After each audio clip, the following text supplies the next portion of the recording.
Hello, welcome to some Derps Talk About Games. I'm your co-host, Mango. And I am your co-host, Buddy. And today we're going to talk a little bit about authored versus avatar protagonists. Before we do that, Buddy, why don't you tell the folks at home what it is we do on this podcast?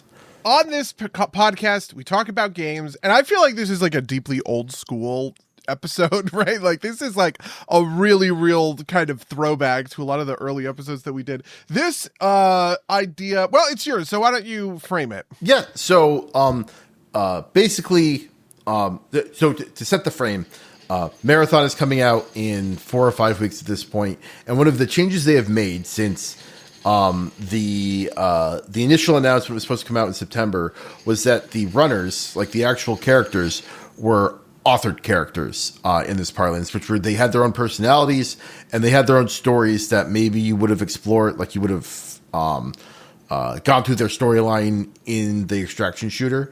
In the new iteration, they don't have names anymore, like, or the names of the shows are more like classes. Like I think it used to be Ghost and now it's Thief. Something like that, right? Like the security guard is named Destroyer. It's stuff like that. And so that kicked up a minor discussion online about these authored protagonists versus avatar protagonists. The avatar protagonist being a more blank slate character. And I thought it would be an interesting thing to explore, because on the one end you have something like the Dovahkiin, which is fairly blank slate. Maybe not as blank slate as you could be. Maybe like Baldur's Gate, the protagonist is even more blank slate, because the Dovahkiin at least gets a little bit of characterization.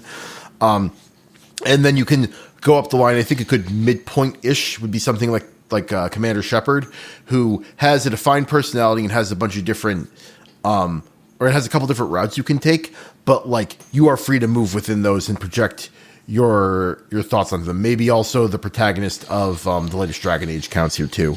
And then all the way at the authored end, you have somebody like Nathan Drake or Kratos, who is fully authored. You have no meaningful control over the story, and all your only control is over like game inputs and like the game succeeding. And they both have their pros and cons, and we wanted to talk about that a little bit. So the part of this that's really interesting to me is this overlap between narrative, like storytelling kind of decision-making potential, and the characters themselves. Because I actually think that the true, like, ultimate endpoint of this is actually probably something like World of Warcraft is maybe, or even like Valheim or something, or like Minecraft would actually probably be like the best answer for this, which is kind of a game that is, Minecraft is so narrative-less that the only narrative that is possible is through a fully avatared protagonist setting out to kind of like set their own set of circumstances to build a castle and then, you know, go into the nether and get blaze rods and all of that other kind of stuff, right? Like there is there is truly zero personality there besides what you project onto the character, including a complete ability to control the visual expression of the character. So I would actually say that Minecraft is the most avatared that you could possibly get out of a protagonist. But there's this piece on the narrative side where, you know, when you cross that far away from a traditional storytelling structure, do you lose a protagonist entirely and kind of disqualify it? So, for instance, the Dovahkiin, or, you know, the Dovahkiin, or is a good example. I was also going to say, your character in World of Warcraft, right? These are characters who are still existing in traditional narratives where there are villains, there's an antagonist, there are goals and things that you're kind of like, contending with and all of the rest of that sort of thing. And Minecraft really doesn't have any of that sort of stuff. And so do you sort of disqualify it from even entering onto the scale because the lack of a true narrative, even though it has 100% of the decision-making capability that you're kind of looking for as a metric to define this spectrum, do you lose your ability to talk about that because it just doesn't even have a narrative in the first place to create an apparatus for decision-making? Yeah, no, that's interesting, because like I think you're onto something, but I also think that like part of Minecraft and part of these games that have like that are very loose are like the stories you tell yourself about the experience, right? Like the stuff that you project onto the character. And I think Minecraft kind of gets very close to that knife's edge because like there's a lot of kind of like, the creative mode version of Minecraft is like, is pure kind of like playing with Legos in a sandbox, right? Which has its own kind of which really lacks any structure. But I think the kind of survival mode, you can at least like, pull a narrative out of it by writing it yourself, kind of, right? And I think this is interesting. This is interesting to me too, because you bring up World of Warcraft, and that is interesting to me because there is a defined story and a defined narrative, and your character plays a role in it. But like, it is kind of like both halves of this equation, right? Like you have a very set role that you cannot change, in the story, right? Like you don't make choices, you just kind of like sail along for the events, and you really don't exercise any kind of agency over the story, much like a fully authored character, and everything. But it wants to be an avatar character, and so all characterization of your character is something that you pour into it purely from outside the game. Like maybe you could make an argument around like, factions that you choose and mods that you choose, but that's all very, very incidental, right? Yeah. I also have a weird thing with World of Warcraft because I actually think the protagonist of World of Warcraft isn't the player character in a traditional sense. The protagonist of World of Warcraft is Anduin or is Illyria, or it's, kind of, you are almost always kind of like following a set of characters and in kind of your party or the whatever. And they're the ones who are really exerting the kind of power that you expect over a narrative onto the story. And so maybe you could make an argument that like, because you are almost always sort of the impetus for some of these things happening, but you're not actually kind of the protagonist. You kind of get this like Mad Max Fury Road thing. Mad Max Fury Road is a story told from Max's perspective, and Max is like the central character, the POV character. His growth defines the story, for instance, right? But the protagonist is Furiosa, right? And so you have that weird disconnect kind of between the two, and there's something interesting there with World of Warcraft. And I don't really know that it's worth it to even diagnose that any further than just like, in order to make a live service game work, you have to do shit like this, right? Yeah. No, I mean, because the same thing is true of the Guardian in Destiny, right? Like, you are the pivotal character in all of these big things, but like the actual characters that are important are, are the hold on, I'm not going to remember the leaders of the different factions, right? Cade and, God, why can I not remember Lance Reddick's character's name? Basically Bruno. all those. I don't know. I have no idea. I can see his face. It's driving me crazy. Yeah, I totally get that. And the Guardian also similarly does not really get choices. There's like he has like one voiced line in the entire game, and that is like him getting mad when Cade gets killed, right? Although that may have changed in the last couple of experiences, I have not paid attention. Didn't Cade come back? Isn't that one of the... So, Cade in the... I fucking hate Destiny. I hate Destiny so much for making me ask that question. So, in the I cannot remember the name of the expansion, but in the one where you fight the Witness, right, which is kind of like the end of like the big arc that Destiny 1 up through, 2 years ago, 1.5 years ago, Destiny went through. The Traveler brings Cade back in kind of like a virtual form, but like he goes back, he leaves into kind of, he walks off into the sunset at the conclusion of that arc, right? He returns and remerges with the Traveler, because it's kind of what he wants to do, right? Like he can't just, it's played kind of like, the right thing to do is to, let him go to his rest, and it's my time's done here, right? Like I came back because it was important, but we can't afford Nathan Fillion's contract anymore, so I guess it's sort of fitting that we're talking about Destiny 2 because Bungie, and Marathon is sort of the basis for what we're here to kind of talk about. And they also did another version of this, which is also pretty interesting, I would say, which is Master Chief, because Master Chief is a cipher in the sense that he is a character that you can project quite a lot onto, but he is completely locked and he's on the other end of that spectrum. He's entirely authored, right?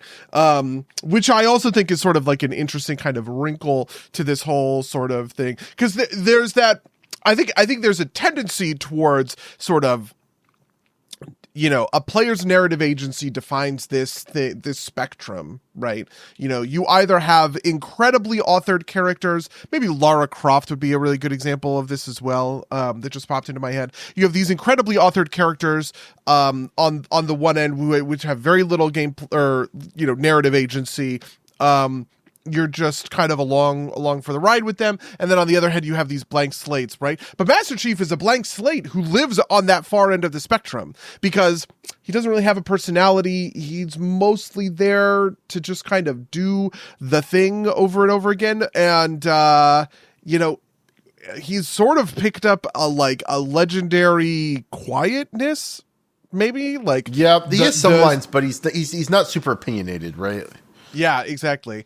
Doom Guy would also maybe be an interesting corollary. So, funnily enough, a person who fits this exactly is the security officer from the original Marathon games, who has says nothing, has no personality. The characters in that game are the AIs and the alien species, right? Durandal, Dr. Strauss.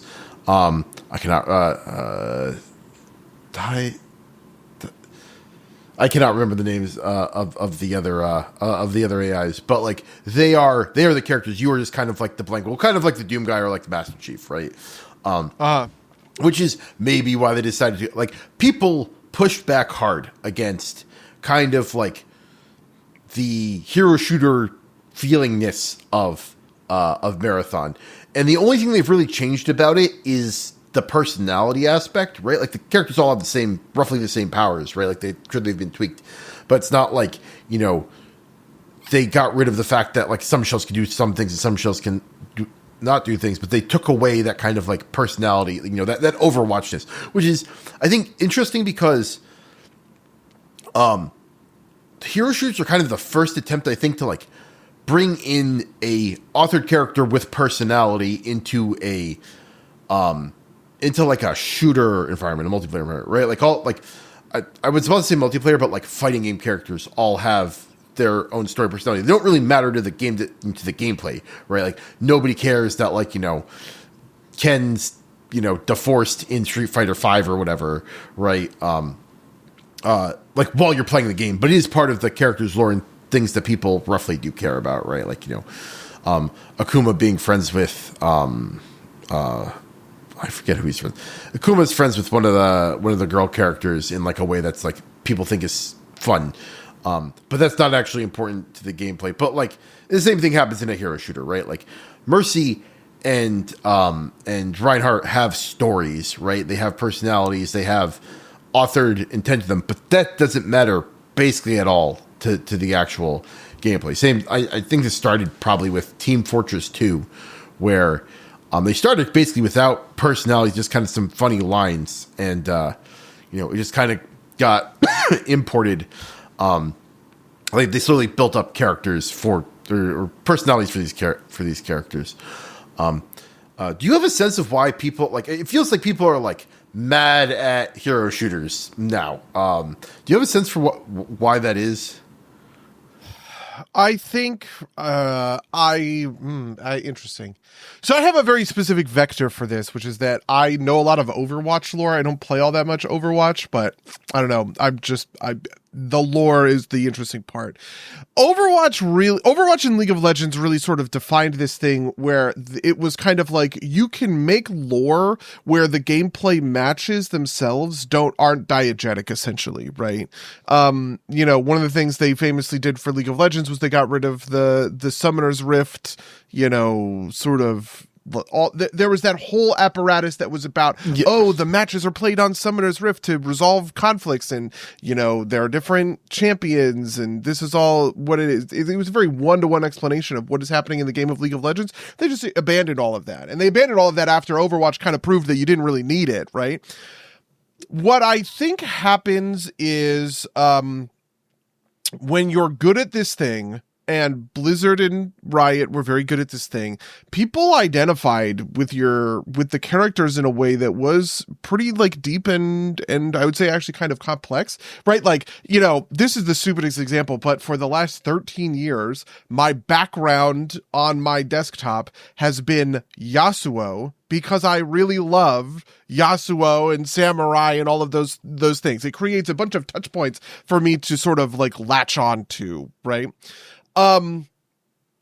That happens entirely outside of any narrative kind of constraints. In fact, kind of my annoyance with League of Legends and the lore that I care about and all of the rest of that sort of stuff is I felt like I was sort of invested in League of Legends lore and it wasn't doing anything interesting or fun or unique, right? I was just kind of learning about a new champion every couple of weeks, and I was then going, okay, well then, all right, what's next, right? The story never moves anywhere, never progresses, right? It just, the world keeps expanding. Here's a new guy, here's a new guy, here's a new guy kind of thing, right? I have a lot of problems with League of Legends lore for a million different angles, to be honest with you. The version of this that I think people like and that does well when it comes to like League of Legends and Overwatch is about allowing people to have a certain amount of texture for like the characters that they want to play in a way that we've talked about before, which is like, nobody would ever play a video game where the abilities are all ability 1, 2, 3, 4, 5, right? With playing class B and I'm playing race 9.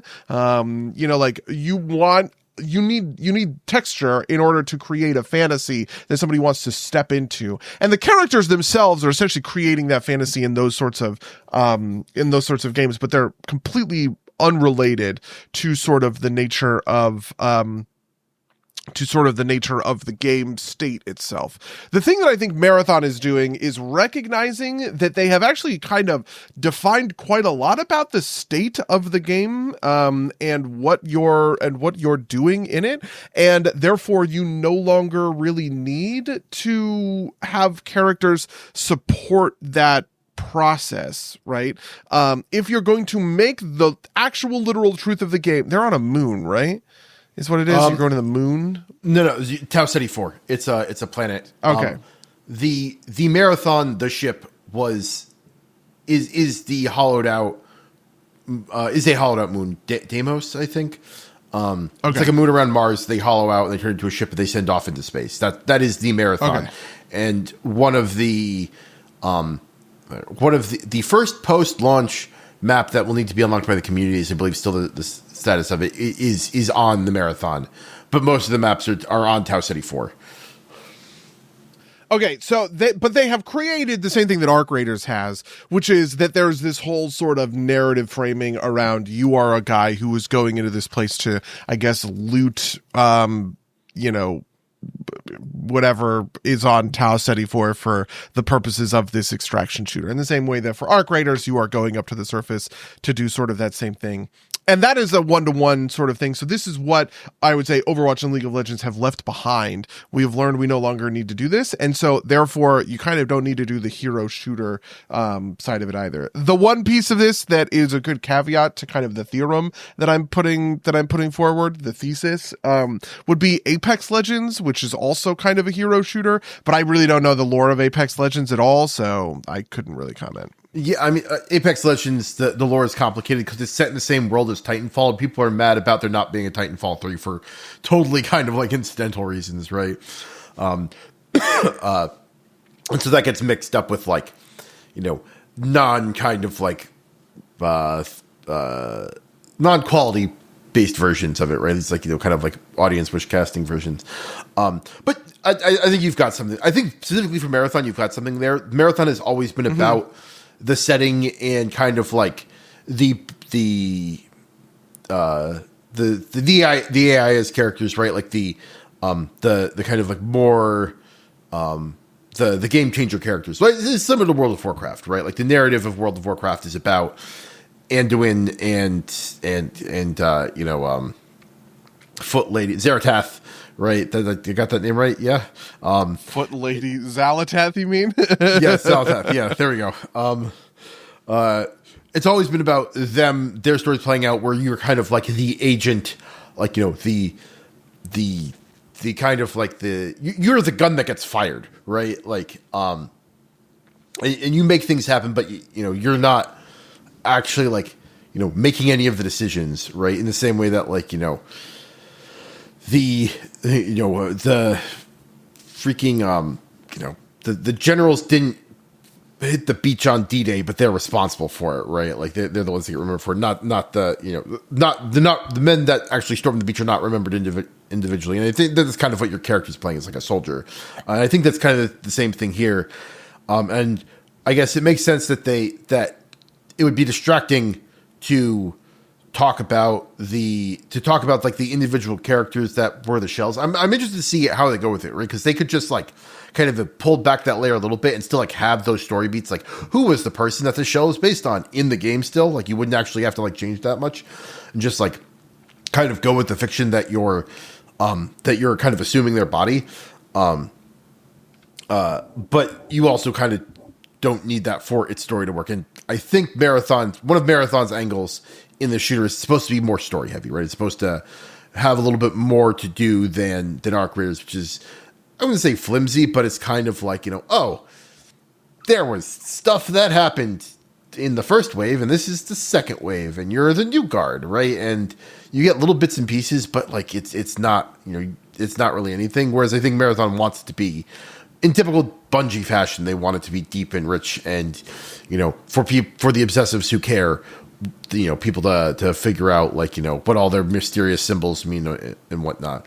But I think it's slightly different than what I was trying to drive at, which is it seems to me that there is at this moment a pushback against kind of at least these authored characters in hero shooters. Like I don't think anybody's wouldn't be mad about like the next God of War game, but I do get the sense that like people are kind of fed up with some of this hero shooter stuff. And I don't know, maybe it's kind of like, Marvel disease and everybody's sick of people like looking at the camera and winking. And that's just kind of how these things end up playing out. But I wonder if you had, how do you feel about the characters in Deadlock? Deadlock would be a really interesting, came out last year, right? It's a hero it's shooter. Still technically an alpha or whatever, but yeah, sure. Exactly. Because I feel like I want to really challenge the notion that people are fed up with this thing, because I kind of feel like they're not, in ways that would actually be hard for me to define. But I do sort of agree with you, especially because like Concord or something like that, is like slop that everybody hates. High Guard. High Guard, which just came out and is apparently successful. I have heard, actually, even though it had the weirdest, I don't know. Games like this always boggle the mind, I would say. It seems like it's like moderately successful, but not greatly successful, right? Like will it be up in a year? Who knows? Like I forget if I mentioned it on the Derpies, but Super Vive is going offline this month sometime. Depressing. Yeah. But that is a little bit more excusable just because it's a small team and their expenses with running a server. But that's not the point. Deadlock, the characters each have personalities and like little backstories, but it's more, I would say, like League of Legends, or actually it's more like Dota than it is like League of Legends, because the only thing you get is the backstory, right? Like you get the like there isn't any pretension to a larger like there are hints of like the an overarching conflict, right? Like like the in the Defense of the Ancient Styles, right? There is a bare bones excuse for the thing that is happening on the screen in front of you, and each of the characters has a little bit of a backstory. But there's no like Overwatch cinematics, right? There's no like meta plot that's being advanced by, Jeff Kaplan throwing a piece of red meat out to the fanboys every once in a while, right? Like it's just kind of like, self-contained. And maybe that's the thing I'm pointing at. Maybe this is, like Deadlock and Dota didn't even have the level of like, oh, and the Summoner's Rift is a proxy for, you know, real conflicts, and there's actually a storyline somewhere in the background, and we're going to have a Netflix series, right? It's just kind of like, you know, maybe if you looked, you could find like why Meepo is like, you know, the Geomancer, and there's an explanation there, but it's not really like there's no one who follows Dota or Deadlock purely for the lore and doesn't play, right? Like you had for like Overwatch. Yeah, this is true. I am that person. I follow Overwatch lore, but I don't play it, right? And there are a lot of people that like this was, you know, around the time that like Overwatch 1 was starting to be in decline. This is part of the conversation, right? Like there are a lot of people who actually absolutely care zero about the game, but they do care about like, you know, the lore, right? And the and kind of like the cinematics. Yeah, and we've seen a lot of it with like characters who get introduced. So, for instance, when Ashe was introduced, and it was like, oh, she is McCree, you know, like McCree's partner in crime from when they were back doing the Deadlock Gang or whatever. Wow, wait, did they really call Deadlock? Well, whatever. It was called the Deadlock Gang, thinking about it. That is a thing that like grabs people's attention.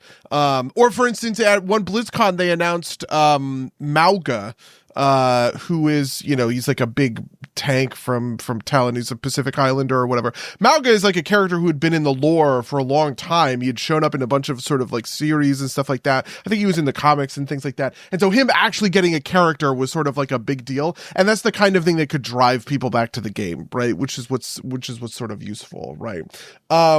In the same vein, you know, you have the thing where Senna comes out for League of Legends. Senna is Lucian's wife. You can have the thing for Yasuo and Yone, I think, is Yasuo's brother, who's like an alive ghosty, but not, or whatever, right? Like, when you create a bunch of characters that people are connected to, you can then use those characters to re-engage them sort of long-term because they are related to the things that people are already sort of invested in. But I think the trick is getting people to invest in characters in the first place, right? Like I am to a certain extent invested in the stories of McCree and Hanzo and Genji or whatever, because those are characters that I like in Overwatch.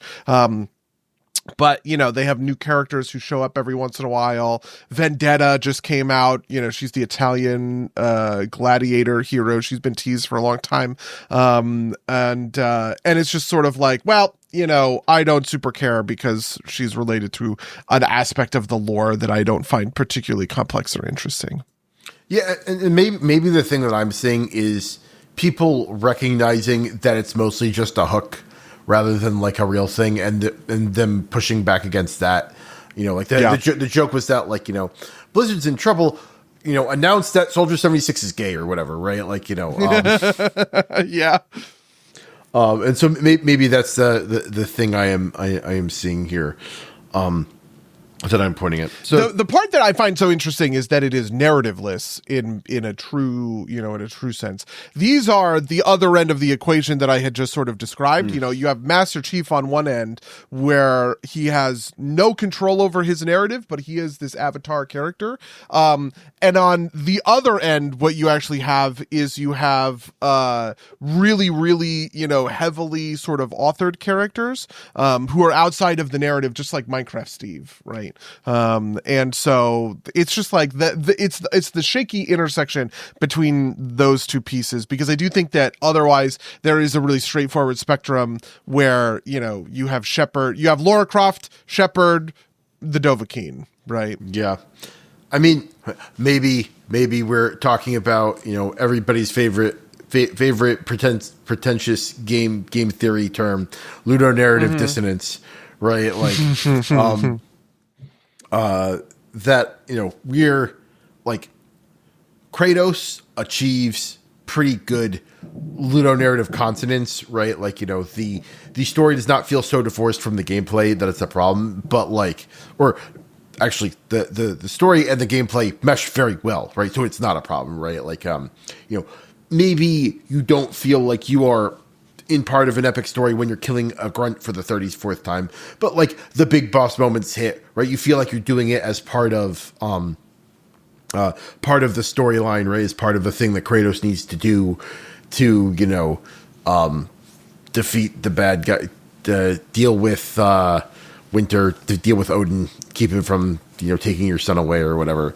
Yeah, it's funny because ludonarrative dissonance was a term that was used to describe BioShock, and Nathan Drake was a fundamental example of it, where Nathan Drake is a wisecracking, roguish charmer who is also committing murder on a scale that, serial killers only dream to have that as many victims as him. And it's because the game is a fucking shooter, and so you have to shoot a bunch of bad guys, right? But like the Ludo narrative of the gameplay is about shooting hundreds and hundreds of goons and throwing grenades to blow people up is not quite in line with I don't know, whatever Nathan Drake is. Indiana Jones. Yeah. And you obviously, this is given the framing of fucking 2009 video game Twitter, which I am deeply embarrassed to be bringing up on a podcast in 2026, but it's absolutely the origins of where the term came from. Yeah. And it's because in retrospect, I understand that, but in retrospect, I would say that that's kind of the only reason that feels dissonant is if you look at it too hard, if that makes sense. If you,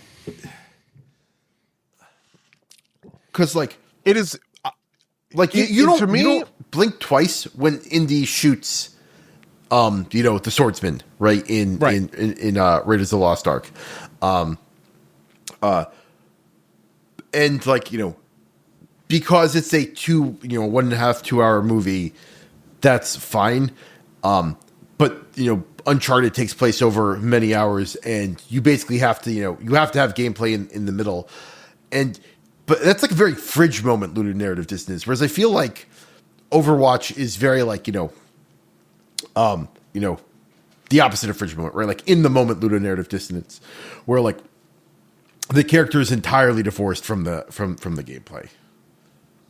Yeah, I think fridge moment is a really great way to describe it. But I actually would say that Overwatch isn't an example, because Overwatch fundamentally divorces its, narrative from its gameplay, right? The gameplay of me being in Watchpoint Gibraltar as Reaper and I shoot the fuck out of Soldier 76, there is no implication from the game that is a real thing happening sort of inside of the diegesis of the story, right? Even if there are these sort of echoes of it. So I actually would say that Overwatch and League of Legends and these kinds of games that have successfully divorced themselves from kind of the diegetic implications of gameplay, they sidestep this issue entirely. But that, Nathan Drake doesn't, because the game does really insist that the things you are doing as Nathan Drake are part of the gameplay experience and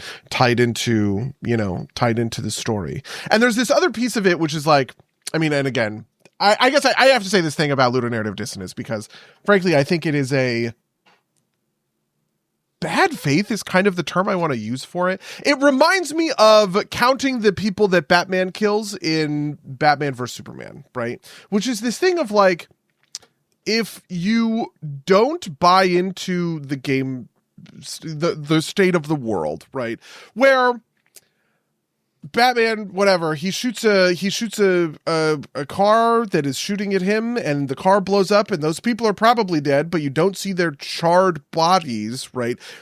Assuming that there are charred bodies there, and that Batman is breaking his code that he doesn't kill people, which again is from other pieces of the comics or whatever else, right?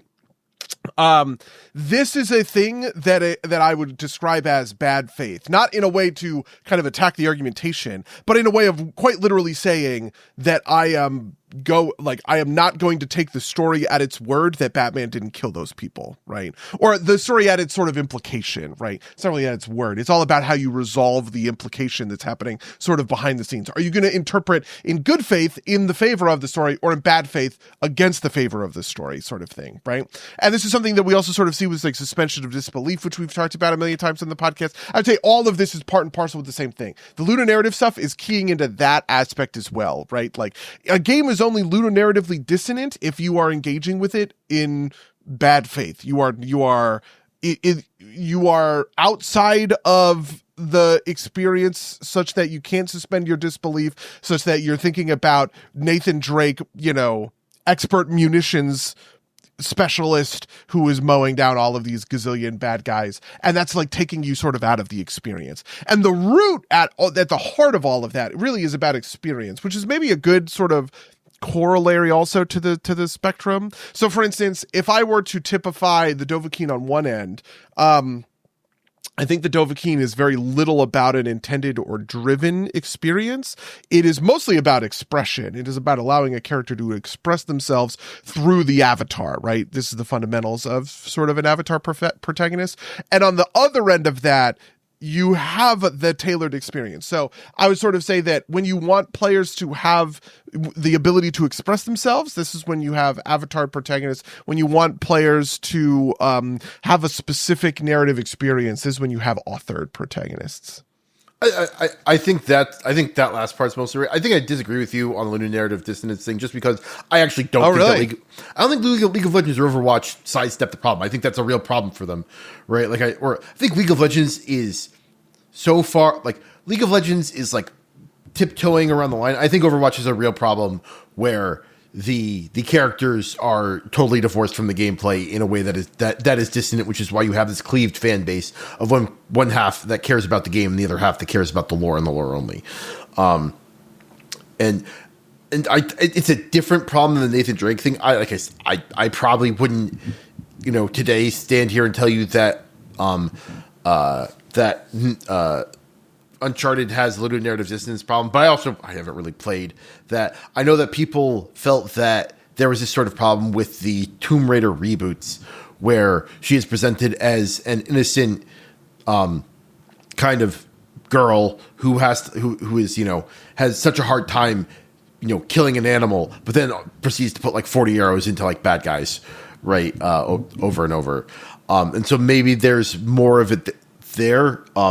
I see the reason that I'm saying that it's protected against ludonarrative dissonance isn't because it is bereft of problems. It's because it doesn't qualify. This is a misdiagnosis of this patient does not have cancer. It has pneumonia, right? Overwatch has maybe lore, but there isn't the narrative there. Do you know what I mean? It can't have ludonarrative dissonance if it doesn't have a narrative. Do you know what I mean?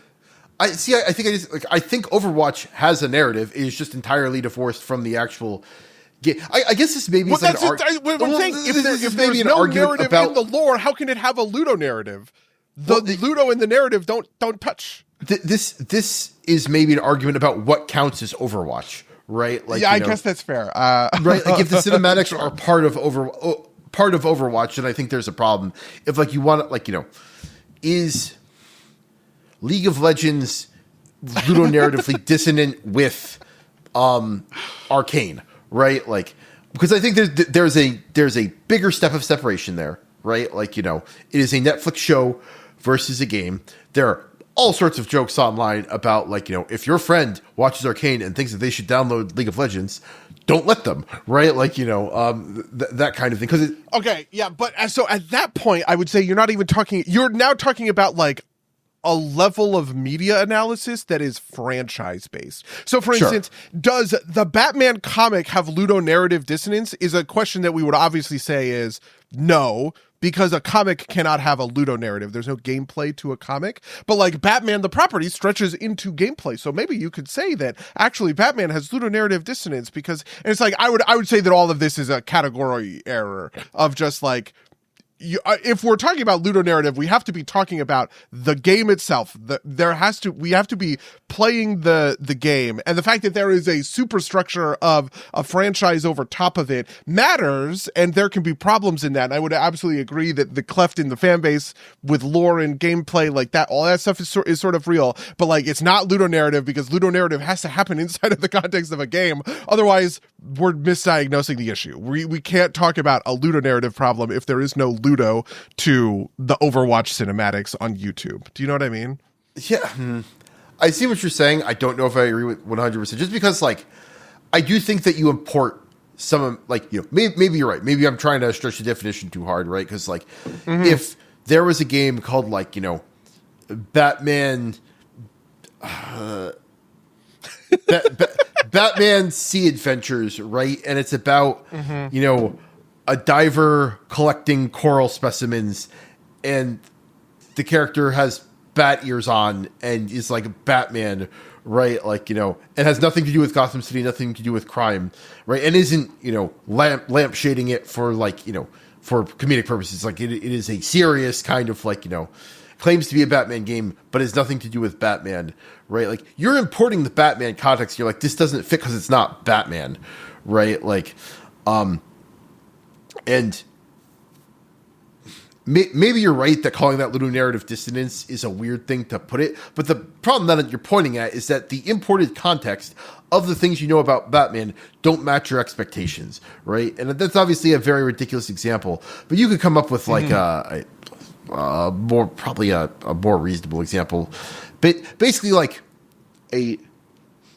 think of like a superhero game where the character, like, I hate to use this because we've been over it 1,000 times, but like a game where Batman acts like the Punisher, right? Like pulls out an AK-47 and shoots people in the chest, and they have blood spatters, and they're definitely dead beyond any sort of recognition. And the game does not address the fact that this conflicts with what you expect Batman to be, right? Like, you could narratively explain that away, but the game doesn't do that. Like, that's a problem. Maybe you're right that we shouldn't call that ludonarrative dissonance, but I think that's imported via the narrative context that you get from Batman being a property in the common imagination, right? And you can argue about like the edges of this, right? Like, where the kind of like people are being too hard line about like the accepted context, but I think there's a line that you could cross, right? Yeah. So at this point, we are having the kind of semantic argument about what qualifies. Because I think we would both agree that this problem can exist, right? Absolutely. Sure. It is about whether or not ludonarrative dissonance is an accurate term for what's happening. Sure. Where my position is sort of no, because of I just think that this thing can't define the thing, which is okay. Yeah. No. And there is I think there's a world where like, story gameplay problem equals ludonarrative distance is like a thing that, maybe I'm doing it, maybe will happen regardless of what I do, because that seems like the, flat terms kind of broaden and flatten as they get used. But yeah, and this is not strictly on topic. Actually, we're kind of a field. You know what? We got places. Okay. Who knows? I don't even know. Where do you want so to take I do have a very minor note. You noticed that Deadlock is both the name of the gang and the name of the gang in Overwatch, the name of the game from Valve. This Deadlock is a computer science term about like resolving concurrent threads, which is why and it sounds cool, and which is why I think you see these pop up a couple different places, even though they're otherwise, because everybody's a computer scientist and you got to use the cool terms. That's absolutely true. Well, I'm saying everybody writing the games is a computer scientist, right? Like or a programmer, right? Like it's a programmer term, but but that's just more of a fun fact. But I think to get back to the main topic, something that you touched upon is that player expression can really only be done properly with an avatar protagonist, but I think the opposite isn't true, right? This is where you get your Master Chiefs and your World of Warcraft characters, and that in terms of player expression in the story, right? You don't need like if you don't have any of that, you could still have an avatar character. It just feels kind of weird, right? Like weird's maybe the wrong term, but it's a blank slate character without the expressive, like without story expressiveness, right? Which is doable, but I don't think you could have an expressive authored character, if that makes sense. At least not with any sort of variety, right? Like you can get like, I think I can challenge that. Are you ready for this? Okay. I know I have one. It's Tav from Baldur's Gate.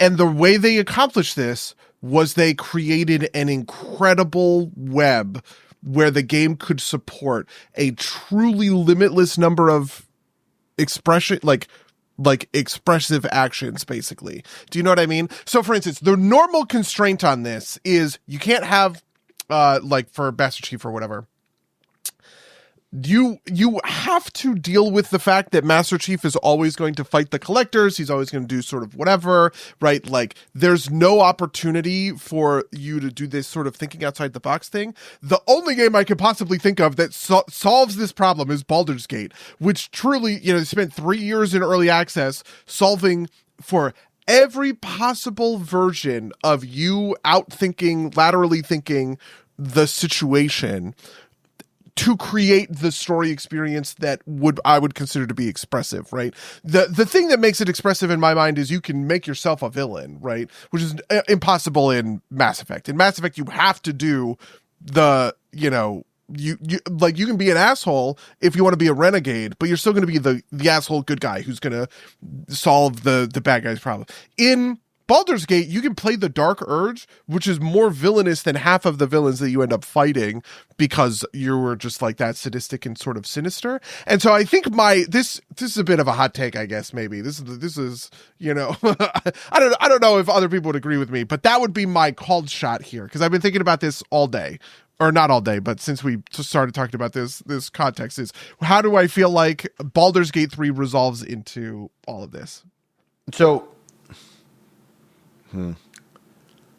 did you finish Baldur's Gate? Mm-hmm. Okay. Just because, like, I feel like a lot of that expressiveness, like, that breadth of expressiveness falls apart once you get past Act 1, because Act 1's the only thing that spent 3 years in early access. I think Act 2 and Act 3 do not have nearly the breadth of options that Act 1 does. But that's more of a technical complaint than anything else. I see what you're saying, but I also think that, like, I think having one authored option, I don't know, to me that feels like it doesn't count, because, like, the vast majority of Baldur's Gate runs I would not describe as an authored protagonist. I describe them as avatar protagonists. Like, I don't like the character. Your character does not matter so much, right? Like, they are the fired gun, but they're not instrumental themselves in resolving the what's it called, the storyline so much. I think it's just like a kind of a natural limitation of games, right? Like, I think you can have an expressive authored protagonist in, like, a tabletop RPG because you have the author sitting in front of you and they can, like, write the story for you, right in front of you. And I think Baldur's Gate is the closest we have gotten to that experience. But I also think that, like, it is, it still has these kind of, like, generic elements to it, to the character. And I think that's just like unless we have a, like, 10 years ago, I would have told you it has to be like a game master sitting on the other side of the screen, and maybe you can get close to it with a properly tuned, LLM in the next 5 years.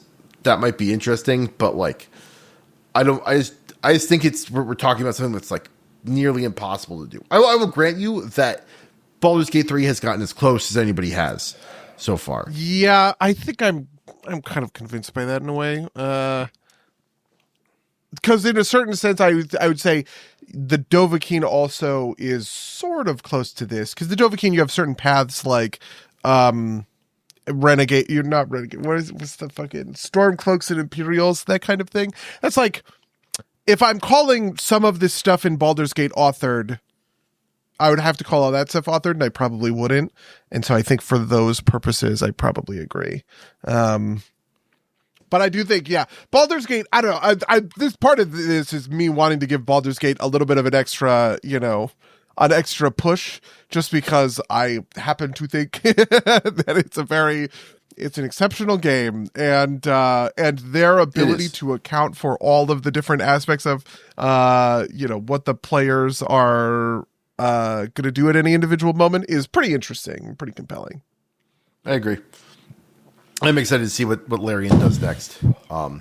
Yeah, I mean, it's their like new Divinity, right? Not Divinity 3, but just they're calling it just Divinity or something. They're calling it Divinity, and Divinity 3 wouldn't be right. It'd be Divinity Original Sin 3, because the original game they made was called Divine Divinity, which was an action RPG in like the Diablo style. I actually didn't know that. Yeah, I played that game back in like middle or high school for a brief while. Divine Divinity and Beyond Divinity, and then they made Divinity Original Sin and Divinity Original Sin 2 and Baldur's Gate, and now they're making Divinity. So they have relaunched this title for the third time. Hooray. Hooray. Yeah. Yeah. Do you have anything else you want to talk about on this? We're 50 minutes No, in? I don't know. I feel like we covered it. I mentioned Baldur's Gate, which is where I was trying to go. All right. Well, we've had 2 weeks. How have you been? What have you been up to? I guess pretty great. Done a lot of stuff. Did I talk about Crusade? Did I talk about Warhammer last time? Or was that 2 weeks ago? Yeah, it's got to be. That was Syrian's birthday, which I think was. What did we do last weekend? Did we fucking play Magic? I guess maybe we did the Oh yeah, we played Magic at your house. Yeah, we played Magic. We played one Commander game, a 6-person Commander game. Yeah, man, our Commander games are so brutal. Do you want to talk about? Do you want to talk about sort of 6-player? We sort of thought about. We had this 6-player Commander game that just took forever. And didn't even technically end, right? Like we were like, oh, yeah, we'll do a free-for-all game. This will be quicker than something else. And it wasn't. And it was long, and it was rolling towards the end, and like maybe one of us could have finished within a turn or two, but like effectively 3 of us had formed an alliance, and we wiped out the other 3 people at the table, and then we kind of declared joint victory because everybody else was ready to go home. So, which is interest. Like, and we've been talking about how to fix this, and I think your answer is right, which is triple 2-headed giant, right? Like, yeah, I just think you got to get people ticking. The funny thing was, we also had played Commander the previous Thursday, and I was quietly timing turns because I just wanted to see, what it was like. I want to like diagnose this issue. I want to put it in a fucking spreadsheet and like really sort of like figure it out, because frankly, I am accused of taking very long turns, but I don't think that that's true. I actually think I take pretty short turns, given the number of game actions that I'm doing. If we're looking at game actions per minute, my turns are actually kind of short. But the problem is that they're pretty uninteractive because that's like the nature of a durdle, right? Durdling is when you're doing a bunch of stuff and it's all kind of happening, and I'm going through it really quickly because I'm trying not to suck up a bunch of people's time, but like nobody else is interacting with my board or sort of experience. The thing that takes the most time is combat, because you do this thing of, okay, I'm going to attack with this guy. I'm going to take this guy, send him. Frank, what do you have, blocker? Is that it has death touch? Okay, I'm going to send this one to Josh. You're doing that thing, and that takes 15 minutes, right? Because this was the crazy thing. I was like, this is a 15-minute turn, which is insane, but it was solely because of combat. It was a really, really big, complicated combat.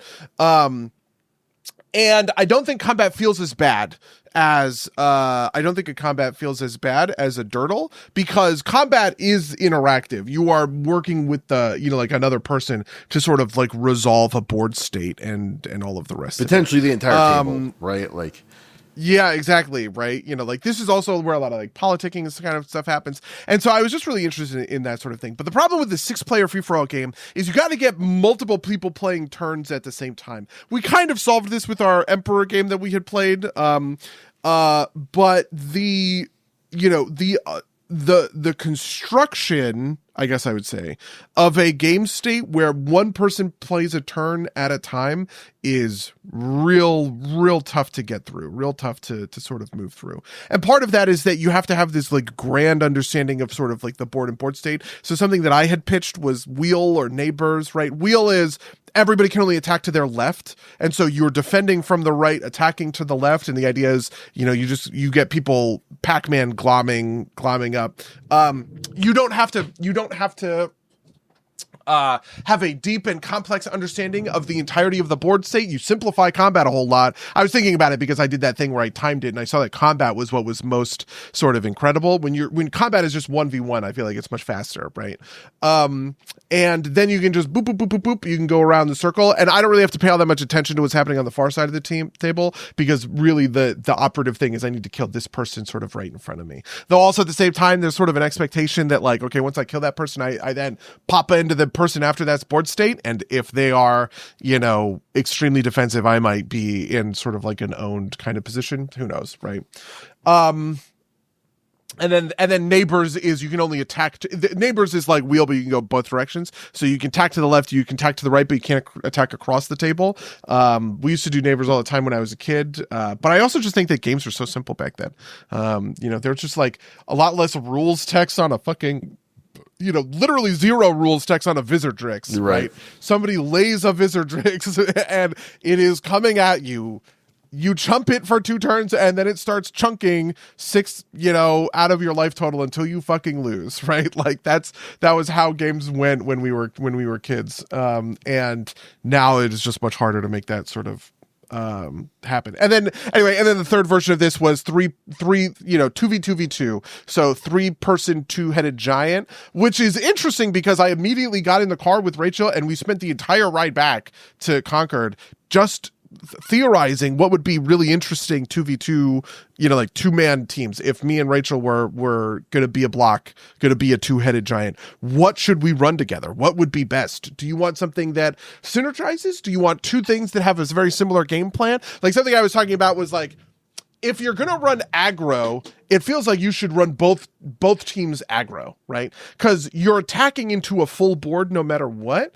So if I'm going to play an aggro deck, I need you also to be aggro with me so that we are going 2 persons aggressive boards against 2 people's defensive boards, right? Otherwise, what you're doing is you're having the aggro player go, 1v2, which is never going to, you're always going to trade down in that sort of scenario.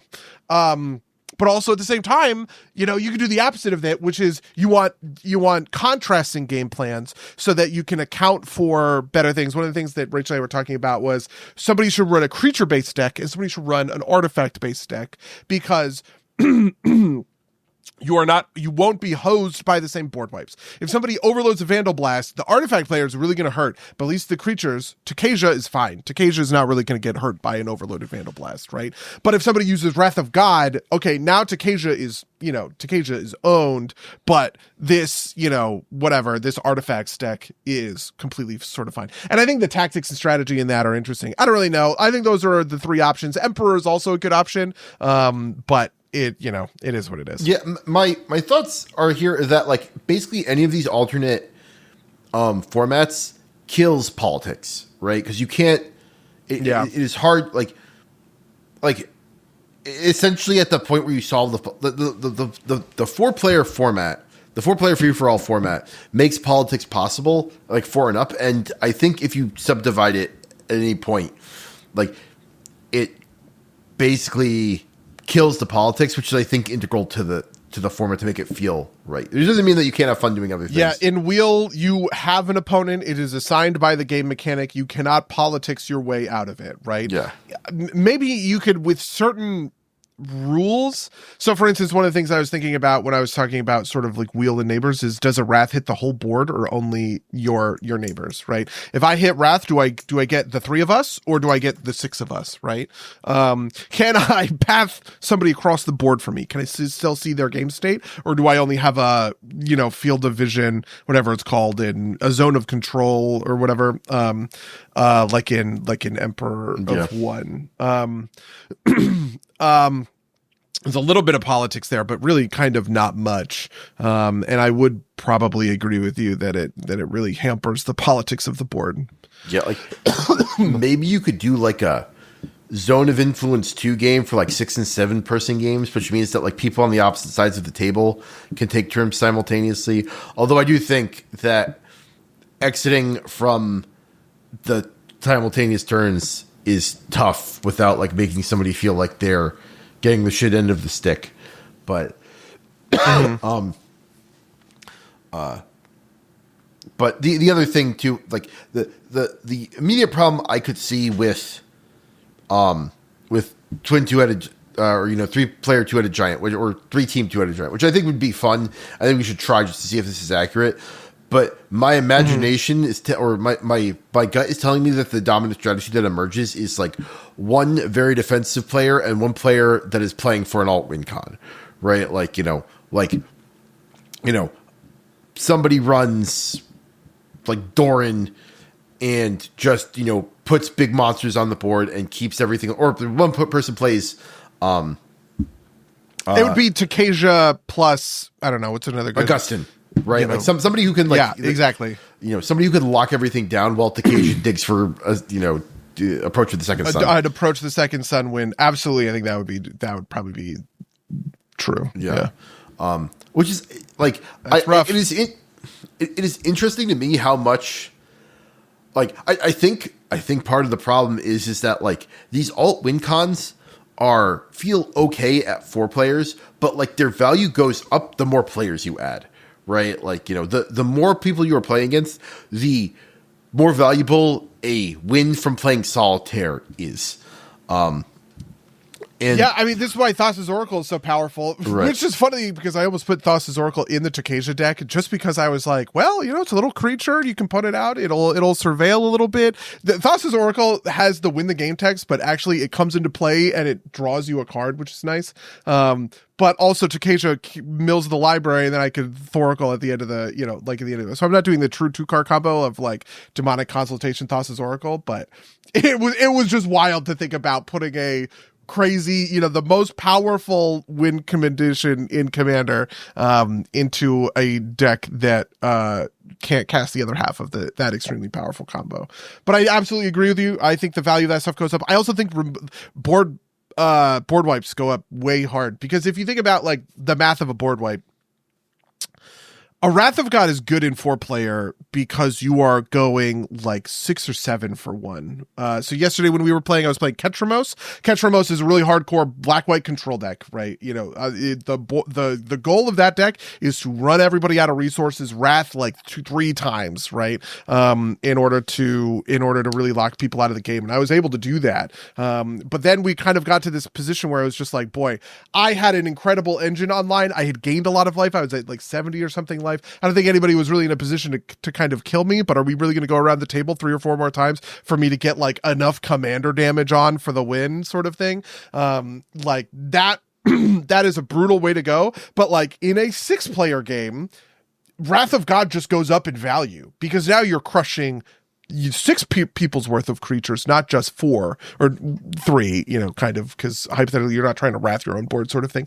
And I think that's another reason. One of the reasons that we got really hosed in that 6-player game at your house was we just had a lot of board wipes. We board wiped like 4 times, and because you have 6 people, we're all drawing a certain number of these. And it means that people just have them in their hands. And so Josh casts Ultima, I cast Black Sun Zenith, whoever, casted Austere Command, you casted Austere Command. It was just like there's a lot of board wiping going on, which stops people from sort of assembling the big kind of engines. I also think that people really hate Approach the Second Sun, even though in my mind, I frankly don't think it's all that different than a Craterhoof Behemoth. I had this argument with Sarian where I sort of said the simple way for me to build Takasia is to go very wide, and then I dig for Craterhoof Behemoth, and then I land a Craterhoof Behemoth and attack for the win. And he said, please do that. I would like it so much more than Approach the Second Sun. And I was just like, frankly, Approach the Second Sun is a worse win condition than Craterhoof Behemoth, because you don't have to cast it twice and do the digging, but whatever. I'm never going to get on to the other side of that issue, I think. I think if I had to put my finger on it, I think the issue with Approach of the Second Sun is that it feels unreactable,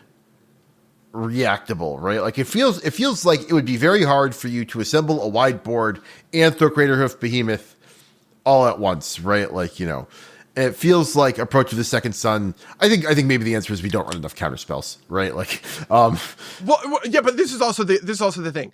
Takasia needs to run the wide board. The Approach to the Second Sun victory only works, okay, if I have 6 creatures in play a draw spell or a draw engine, 15 mana, right? And so at that point, you've got Takasia, 5 other creatures, a creature that will tap to draw me a card, right? And then 15 mana. I feel like it's fair for me to have assembled a way to use that to assemble. You know what the actual issue is, now that you've laid that out, is the legibility of Takasia. I don't think any of us actually knows exactly how Takasia works, right? And so, like, you say it's like, oh, you are right. I can keep you from approaching the second sun by killing the creatures that you're using to survey it down. That makes total sense to me, but that's not very legible to someone sitting there. You're just kind of like, okay, buddy's dirtling again, and then he says he wins, right? Like, I do think that happens. I do think that people just tune out, and because I'm not doing all that much attacking or whatever, and this is what makes Craterhoof Behemoth. If I had Craterhoof Behemoth in that deck, right, and I had that exact same board state, I would be able to lay, with 15 mana, are you kidding me? I'd be able to lay 3 more creatures, right? We would go up to 10. You lay the Craterhoof Behemoth, that's 11. I'm now hitting my whole board with 121 extra power and toughness and trample and haste. And then, of course, I can swing out and kill I can one-shot the whole table from full health, right? And this is what is crazy to me about it, right? Like, that is the fairer win. I think that's the simpler win. I think that's less interesting or kind of impressive, right? Than assembling the approach the second sun win. But it's the thing that generates more frust. It's kind of like mill, like mill I don't think is a very good strategy, but like people get really mad when you mill stuff into their graveyard, and it's because they don't quite understand the nature of the probability of, I'm not depriving you of a card, I'm not depriving you of the draw. It's just that the random number generator has been a little altered, right? That it is the state of your deck, and people don't have a great understanding of the nature of that random number generation. And so it is the kind of thing that generates more saltiness than like it is actually good. Yeah, and I also think a big part of this, honestly, is also that this is probably a steaming hot take, but I think playing with more than 4 people is just suboptimal, right? Like and we have, the problem is we have exactly the wrong number of friends, right? Like if we had, we keep getting into these like 7-player games. It's like, okay, well, how do we get everybody to play together, right? Yeah, it's like we need 8 people, right? Because then we could do 2 sub pods, right?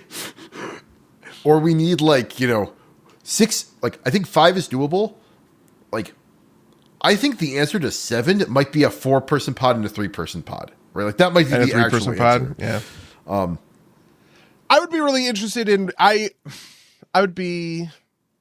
Yeah, I think that's probably right. I also have a whole thing about like. I think the 6-player game, even if it moves at a good clip, is always going to go long. If you think about it, in a 4-player game, everybody takes. It's sort of like the tweet or whatever. Did you read this tweet about $8 is $5? Do you know what I'm talking about? There's this tweet from the developer of Peak who was like, well, when we were looking at pricing it, we wanted to make it feel like it was cheap. So if you charge it at $3, that feels like $5. But if you charge it at $6, that also feels like $5. $7 also feels like $5. 8 feels like $5, but 9 feels like $10. And then 10 and 11, those feel like $10, but 12 feels like $15. And he was like going through this thing or whatever. I actually think this is also true for sort of like time duration, right? In a 4-player game, everybody takes a 5-minute turn. That's a 20-minute turn rotation. That feels like 15 minutes. In a 6-player game, everybody takes a 5-minute turn. That's 30-minute turn rotation. That feels like 30 minutes. You know what I mean? And that's brutal, right? Like, yeah, no, you're absolutely correct. Mm-hmm. Basically, we need to have less friends. We need to have less friends. Yeah, I also think that part of it is that a lot of time we're playing new decks and stuff like that. I feel like people need to get a better like understanding and sort of like handle on their deck. One of the things that was funny was I was talking to Josh when we were driving down to wherever we were driving down. Because it was yesterday. We were going to like TJ's or whatever. And I realized that Josh had like he has like 16 different decks, but we're about to put in a big proxy order to get like 3 or 4 more. And at a certain point, what we're doing is we're spreading out the number of decks that we play and losing mastery in kind of each of them. One of the things that I've been listening to this CEDH podcast called Play to Win. Mostly because I need something to do. I just need a podcast to listen to in work sometimes. And they talk very fast and have a kind of great little clip that it's like ASMR or whatever. But one of the things that they've talked about is they only ever have, 2 CEDH decks at a time because they never want to lose the like muscle memory for piloting it. Which I actually think is pretty interesting, right? Could you imagine a world where like each of us was only playing one of 2 decks, right? I kind of can't, because so much of what we're doing is this expressive thing of, hey, I've showed up to a new deck at the table. I'm playing Ketramos and I built it as board wipe fucking tribal. Let's go, right? But I just want to catch Ramos today. That means I'm going to take him out of my thing. I'm going to put something else in. You know, we're going to be getting these proxies. I'm just going to go back to aggressive decks or whatever. When was the last time I played Yuriko? I played Yuriko at my house on Thursday, which is probably the first time I've touched Yuriko in maybe like 6 or 7 months. So it's like that kind of thing, right? Yeah, no, I agree. And yeah, it's funny because I feel like you need to play them, right? Like, the deck I've played the most probably over the past 6 months is Jeff. But Jeff isn't like a mastery deck, right? Like, Jeff is like a chaos deck. And he's fun, right? Like, and I love playing Jeff every once in a while. I want you to know, when we went to TJ's, somebody was playing Jeff. Was he playing it like I played Jeff? Yeah, he laid Hive Mind. He said, okay, I'm going to cast a spell called Hive Mind. Do you guys know what Hive Mind is? And I was listening to cards, I was like, oh my God. Just great. I was happy about that. So funny. But yeah, is there any other way to play Jeff? Yeah, that's fair. I think there's like a real way to play Jeff, which is just kind of like you could play as like a steal spells kind of deck, right? And like fill it with that effects and just like kind of like play it to win as opposed to like play it to like, you know, cause so chaos. But to your point, like, there are, like, if you put a gun to my head and told me pick, like, you know, 3 decks and we'll exclude Jeff just because he's, you know, not a deck I choose because I want to win, but like, I would probably pick Preston, Rango, and what would I pick for a third one?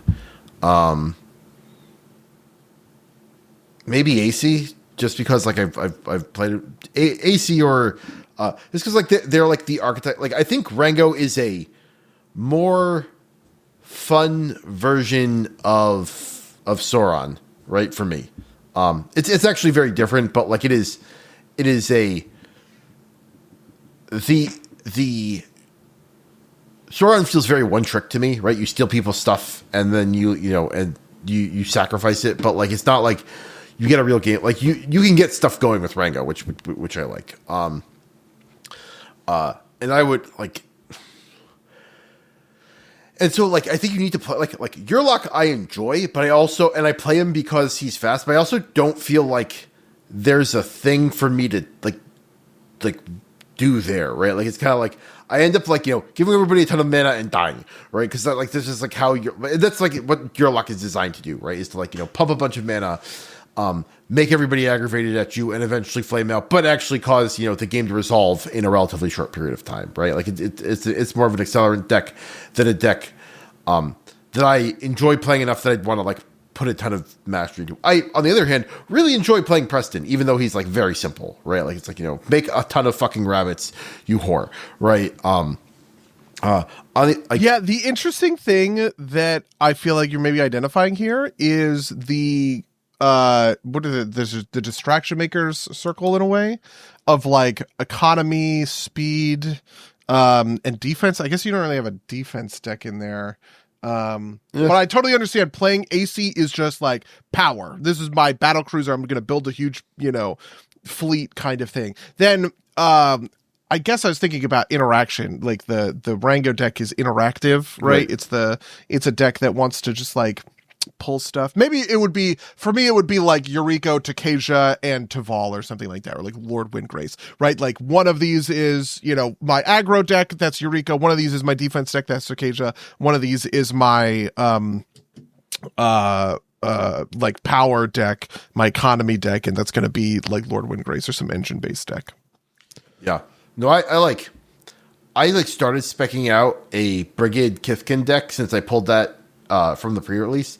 And I got like halfway through and was like, what am I doing? I am not going to enjoy playing this. And I put it like, I don't know what I have spec. I put that in Takesha, actually. Because it's a tapping untapped deck, oh my god, you go wide all the time. Brigand now just taps you for 1,000,000 X or green-white mana. Fucking, for real, let's go. Intruder alarm that, please. No, absolutely. And like that makes sense to me. But I was like, I pulled this, I should make it and I went 6-0 in the pre-release, actually. So I had like a ton of fun with this. Like, yeah. So what did you? I'm actually really interested in that. How did you go 6-0? You won the pre-release. Nobody else had a better record. I think somebody else had the same record, but their opponents had a better win record, and so I think I was technically second. Oh, okay. Yeah, because Alex told us that you won the pre-release. Yeah. Well, maybe I was looking at the rankings on the app, so maybe I did.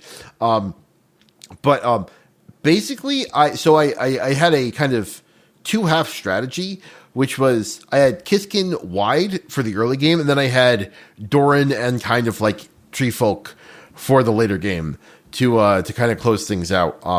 And I usually ended up closing out with I got a couple of quick closeouts or a couple of neat closeouts with it's a Kithkin called like Faded Creature, Creature of Fable, something like that.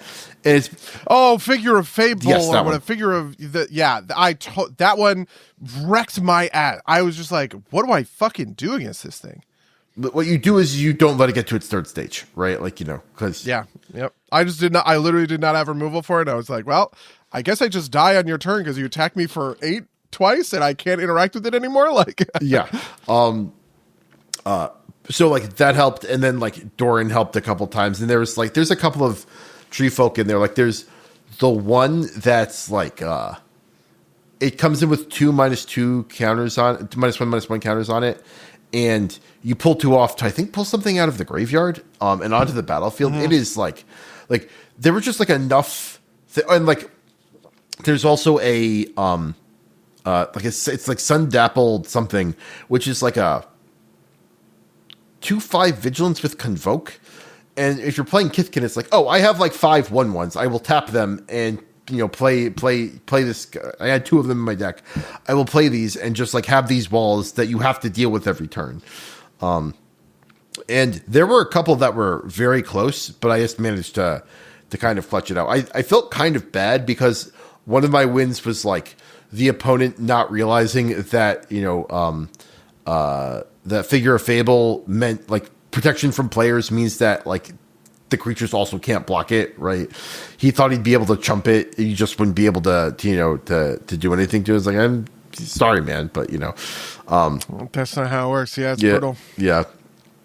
But so you started specking out a Brigand deck, and it was just like, this is not my style. Why would I ever play this? Well, because like I enjoyed both of them, and so I built a Doran deck in theory, and I built I started building a Brigand deck. It's like I actually only enjoy this in kind of like the kind of both halves of the plan thing, and I actually don't think I'd actually enjoy playing Brigand on her own, and I also don't think that the wide at the bottom, tall at the top thing works in a 100-card format where Doran's going to be the only guaranteed card. So, yeah, Brigand is just like, that's just a Craterhoof deck. I sort of, it's funny because we've been talking about this because Syrian's building an elf ball.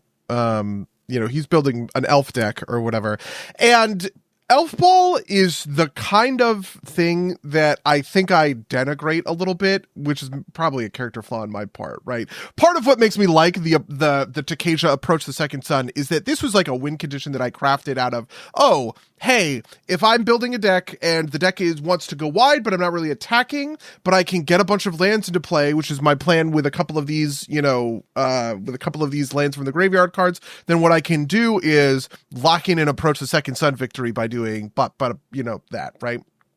Approach the Second Sun is not in very many Takesha decks.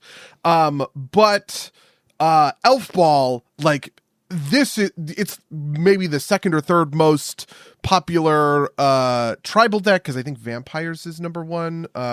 It's maybe the second or third most popular tribal deck. It is called Elf Ball because once it gets rolling, you either board wipe it and stop it, or you die, right? Like you just kind of like lose. And this is the kind of deck I would just never want to make, I feel like, right? It is the exact same thing of just the interest that I have, or like Krenko would be another good example of this, like a Goblins Krenko deck. Josh has one, which is good, and it wins, and I totally get it. I totally see what is fun about piloting, like Krenko, I'm sure, but just it's like not for me. If I want to build a Goblins deck, I feel like I'm gonna have to go find some weird ass commander to make maybe you do like black red goblins aristocrats or something, make a bunch of 1/1s and then sacrifice them all or something stupid like that. I don't know. At this point in my like deck building, I'm looking for orthogonal sort of gameplay strategies, which I think is good because it stops me from just playing the most powerful things, like definitionally. Playing Yuriko as Ninja Tribal is not the way. I mean, there are a number of ninjas in the normal sort of the deck, but mostly you're doing this top deck manipulation thing where you're just blitzing people for like 13, damage and stuff like that. And I kind of feel like my interest as a deck builder now is just in doing weird shit and showing off like weird builds. I have a Flubs the Fool deck. Flubs is normally played as a landfall commander, but I'm building it for Dragon's Approach because I just fucking think that's neat, Yeah, no, fair enough.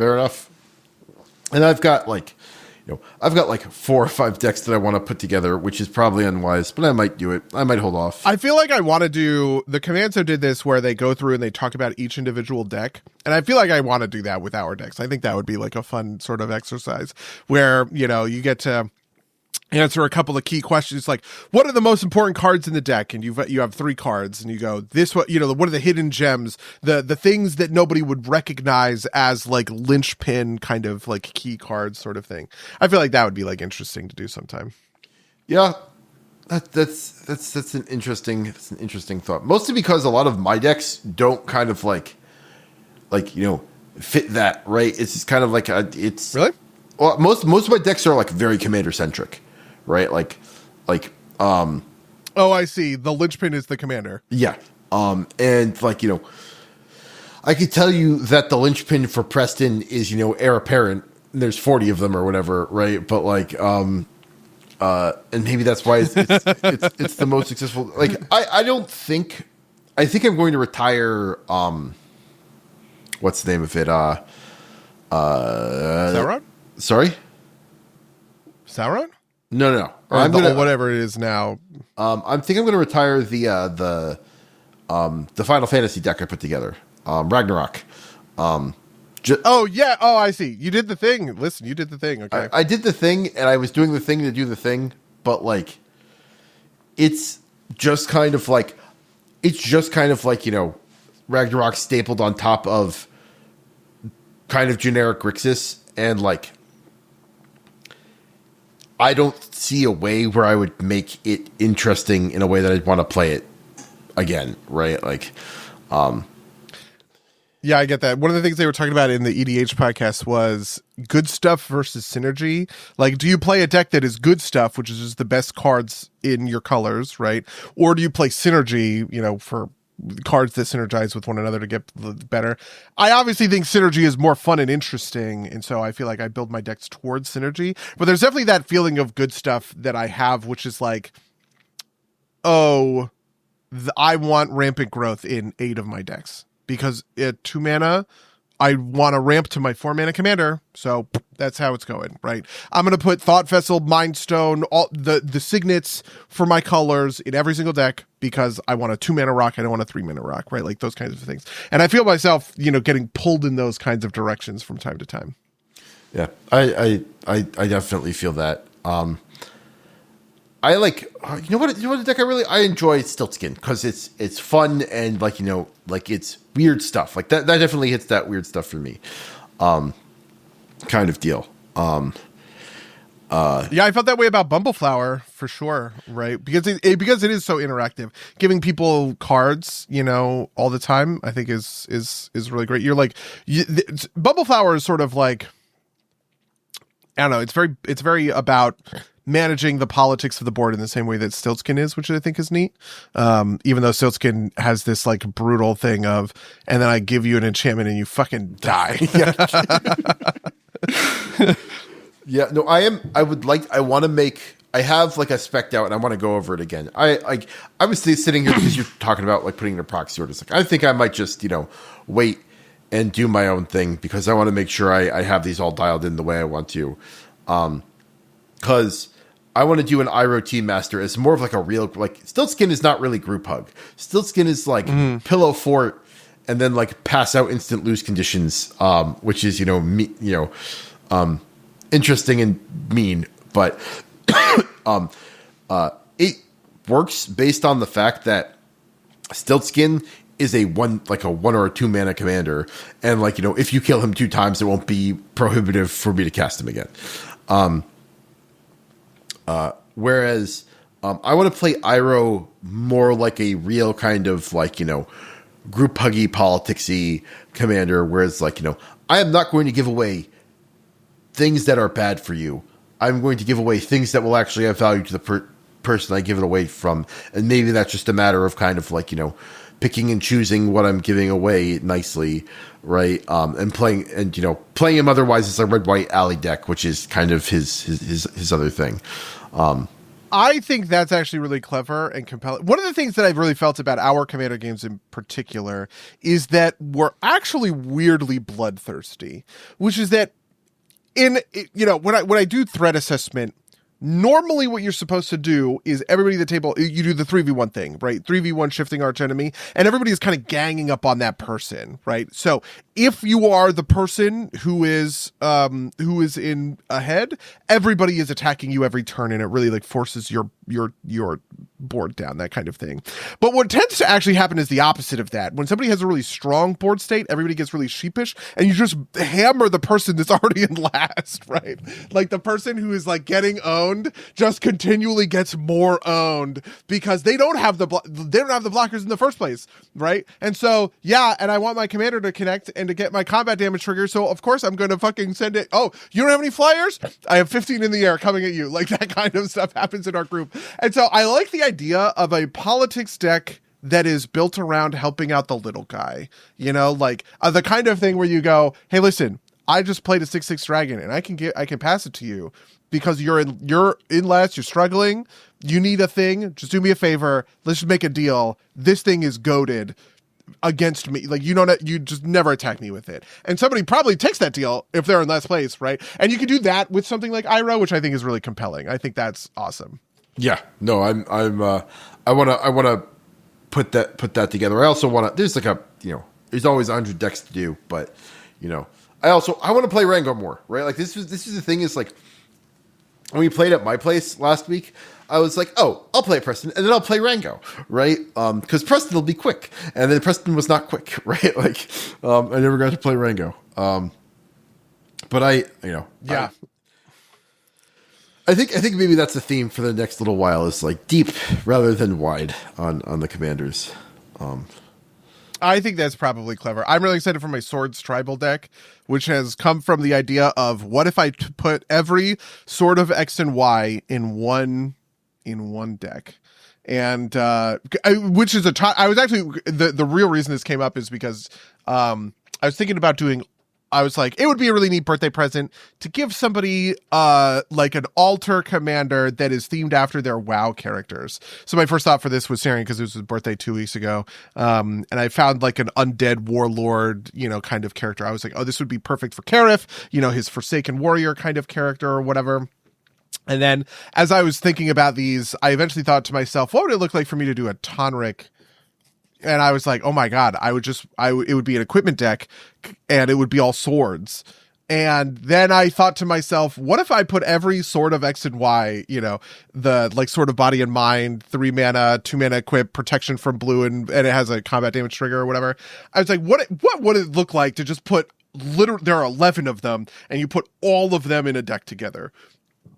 And so now we're going to see. This is a very also anti kind of my style of play, because like I think of myself as fundamentally a kind of value control player, not really an aggressive player. Even my aggro archetype, which is Eureka, is like very value oriented in the sense that I'm drawing a ton of cards sort of thing. And so playing in Boros colors with no real good card draw is going to probably suck. But who knows? Maybe it's going to be really funny to put 6 swords on a person. And then, what's your commander? Attack.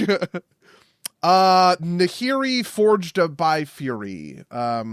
She's it's a 6 mana commander, but it's with affinity for equipment, which I also quite like. You can just keep bringing Nahiri out for 2 mana kind of in the Eureka way, because if you just have a lot of equipment out, you will be able to pull it out of the yard. She basically says, whenever I think it's connect. Hold on. Let me see if I can look it up really quick. Oh, it's whenever an equipped creature I control attacks, you exile the top card of your library and you play that card the turn. But if it's an equipment, you just play it for free, right? It just comes into play kind of thing. So it is that. It's also not very Voltron-y, which is the thing I really wanted to.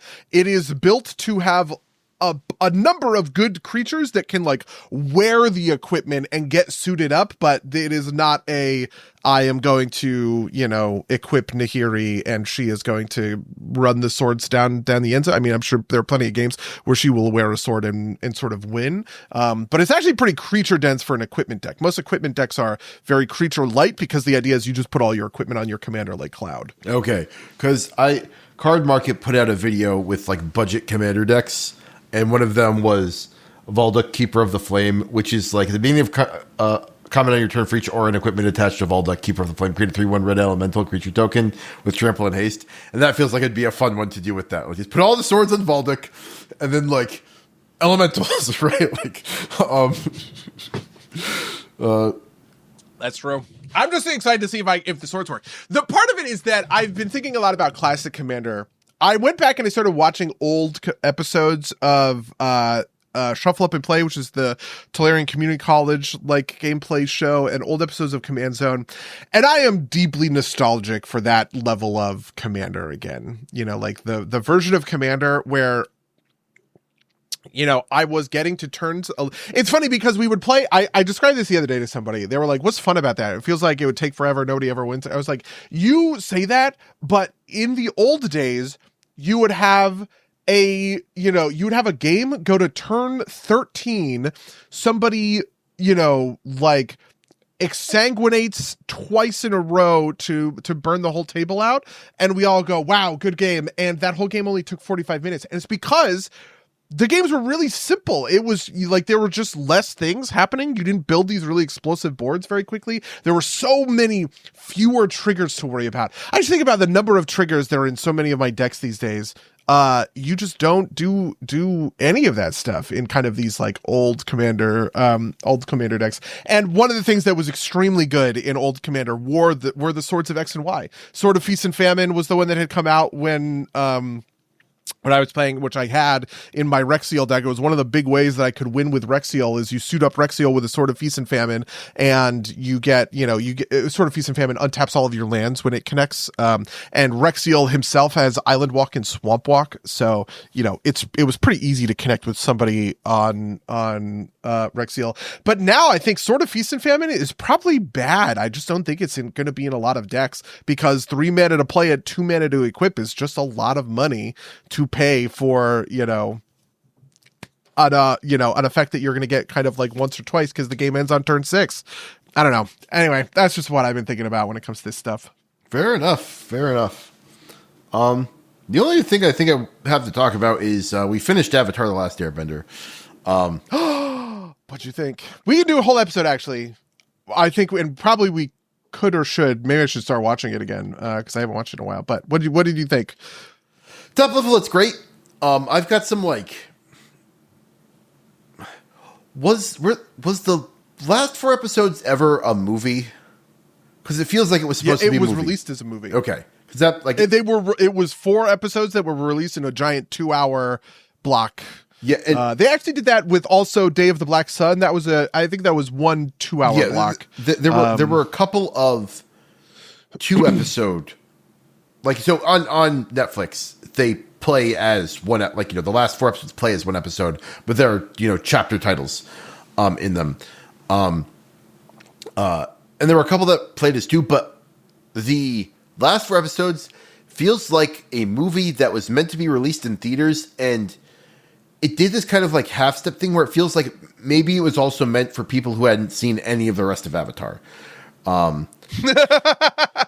Which I think, like, it has some of those kind of, like, you ever watch like a movie for a TV show and the characters feel a little bit slightly out of place because, like, they're like maybe a slightly earlier version of the character, or like they're they don't have quite as much growth as they have in the show, because you need to also have them, you can't have them be like partway along their journey, because people coming into it fresh need to be able to see it.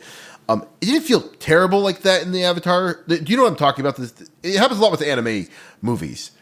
Okay, yeah, I think I feel like I'm following, but sure. So sure.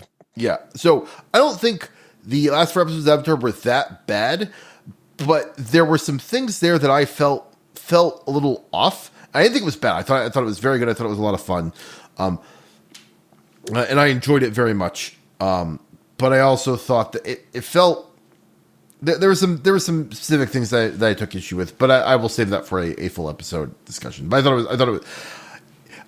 I thought it was great, but not perfect. Is the way I will summarize it. Okay.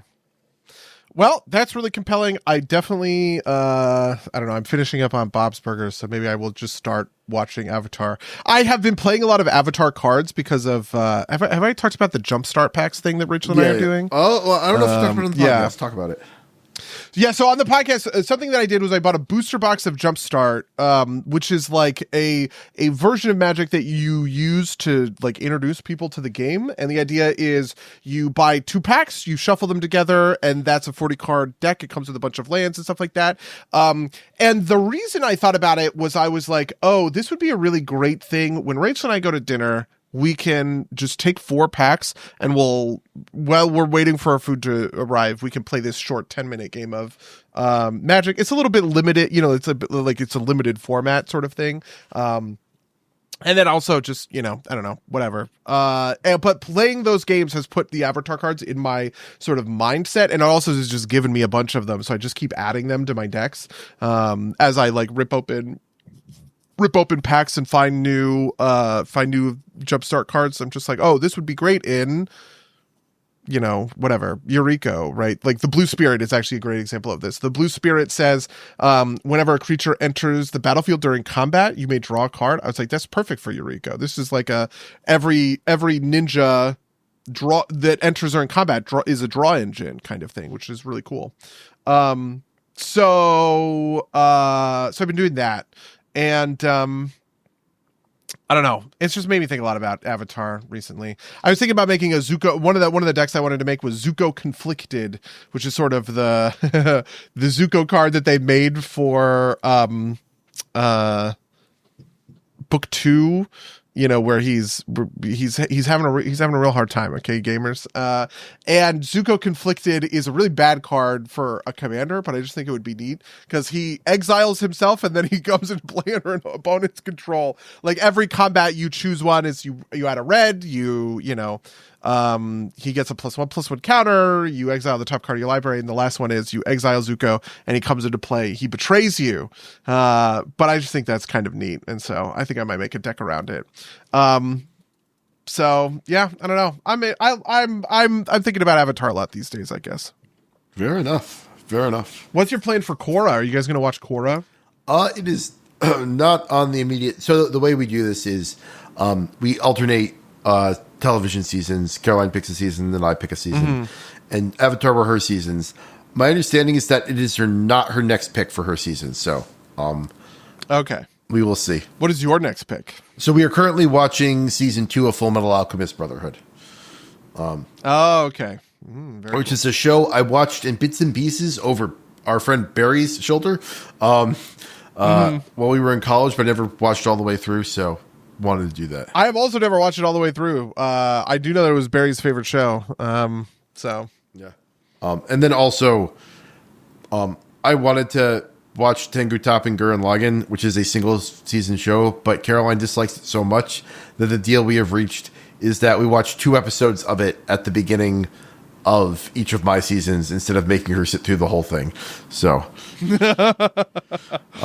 fair enough. We are still not through the end of the Beastman arc. So, yeah, that and but yeah, that's basically it. Otherwise, I've just been playing Arc Raiders, as you might expect. Also, Monster Train 2, which is a game I got recommended from a podcast from what's the name of it? From the Season Gaming Bitcast. It's a what's it called? Game Pass game. It's like a turn. It's like it's not quite Slay the Spire. It's like half Slay the Spire, half Auto Battler, which is maybe a little too much. But like you play units, you play cards. The cards are like equipment and spells and stuff that you put on your units. And then a turn passes and you fight the monsters. The kind of story is that I think the story of the first game was that there's a pact between heaven and hell, or maybe it was the pact had broken down and then heaven was driving into hell. But anyway, the game opens in 2 is that heaven and hell have made this pact because a rogue angel has invited the Titans, like the Greek Titans, into heaven, and they are taking over. And so the heaven and hell have combined to take down the Titans and stop the kind of end of the world. And they're doing this by driving a train powered by a soul crystal of some sort to get there, I guess. And the interesting part is that you don't just directly, like, the units fight each other, but the enemy units are not necessarily trying to kill your stuff. They are trying to get to the top of the train and beat down your crystal, right? So they advance the floor every turn if you don't kill them. And so you have to kill them before they get to the top. Like the top's kind of like your tower. It's like kind of like tower defense, turn based in a way. Okay. But it's also kind of got that it's like one of these games. Basically, you know exactly what your opponents are going to do every turn. There's no surprises other than like the monsters entering the train, which don't attack on their first turn. And so you know what the outcome of each turn is when you hit the end turn button. And so it's about building combos, right? Like any other sort of roguelite. It's a roguelite too, because of course it is. To take down these enemies and kill a bunch of stuff and get to the end of the track. So, I have beaten one run. I've unlocked, I think, most of the factions. This is just this is the game that I replaced the Bazaar with. Like my kind of like time waster game. Yeah, I get that because I've been playing a lot of Hearthstone Battlegrounds, which is that version of the game. I am very bad at Hearthstone Battlegrounds this season. My goal last season was 7K, and I'm at like 6.25, and I basically got to 6K, which is like the floor at the beginning of the season, and I just really don't get anywhere after that. But it makes my brain juice flow, so it is what it is. Fair enough. Yeah, well, anything else you want to talk about? I guess that's about that. All right, well, if you'd like to email us about any things we talked about on this podcast, you can visit gmail.com or podcast.gmail.com. You can follow us on twitch.tv/games or youtube.com/games where these go out live. Rate reviews wherever you find podcasts. All links are down in the description. Buddy, do you have anything you're looking to promote? What am I looking to promote? Dead Pets comes out this week. Dead Pets comes out on Friday. So that Orion heard you. I see him. All right, with that, I'm going to say until next time, dear listeners. Until next time, loyal listeners.